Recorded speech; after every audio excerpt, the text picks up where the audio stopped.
Hi, this is Mrs. Carnes. We've done a video already on writing equations of lines, but now we're going to take it a little bit further and we're going to be writing the equations of parallel and perpendicular lines. Now there's not a lot of new information since we've already talked about parallel and perpendicular lines by themselves.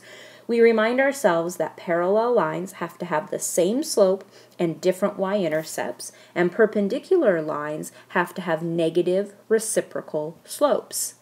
So we also want to notice that when we were writing the equations of lines, there was three different situations we looked at.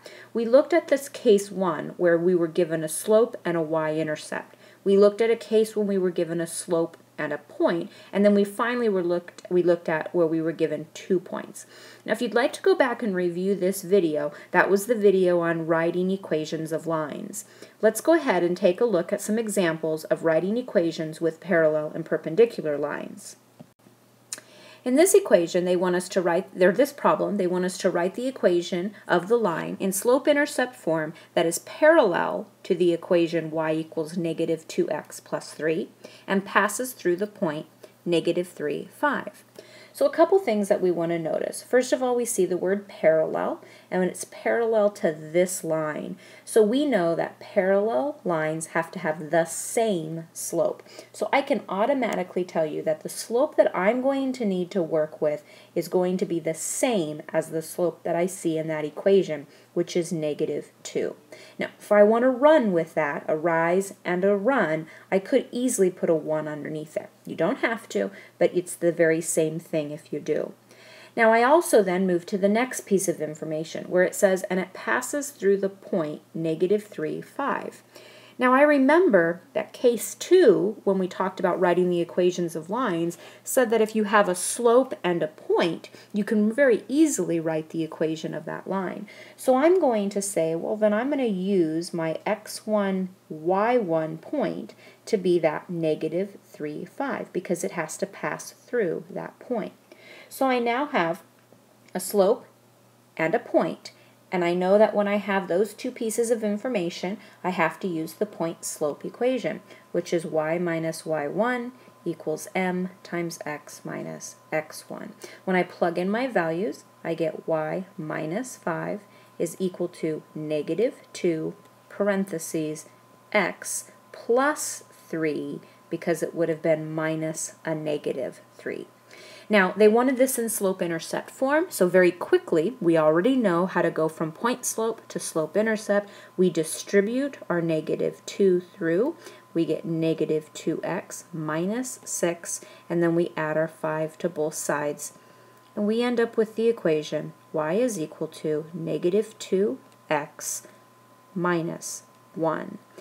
Now let's just look one last time. We wanted this to be an equation of a line that was parallel to the one that they gave us here. So we look at this slope, which was negative 2, and our slope is negative 2, which is good because parallel lines have to have the same slope. We also look at the y-intercept, 3 here, and negative 1 here, and we know that those y-intercepts are different. And so we clearly know that these two lines are parallel because they have the same slope and different y-intercepts. So let's take a look at one last example. Now, in this problem, it says write the equation of the line in slope-intercept form that is perpendicular to the line 3x plus 5y equals 7 and passes through the point negative 1, 2. Now this problem looks almost really similar to the last problem, except this time we're looking at perpendicular lines instead of parallel lines. So we know that perpendicular lines have to have negative reciprocal slopes.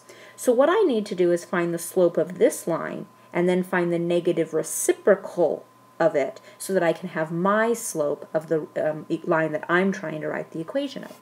There's a minor problem here though. We're in standard form and it's really hard to find slope in standard form. So I have to first take this equation, 3x plus 5y is equal to 7, and I have to write this into slope-intercept form. When I do that, I very quickly will move through these steps. We add 3x to both sides. 5y is equal to negative 3x plus 7, and we divide everything by 5. Now I end up with the equation y is equal to negative 3/5 x plus 7/5. Now I know that the slope here is negative 3/5, but I don't want that slope. I want the slope that would be perpendicular to that slope. So that means I have to take negative 3/5. I have to first find its reciprocal, which would be 5 over negative 3, and then I have to make it negative. Since it's already negative, that would actually mean turning it into a positive.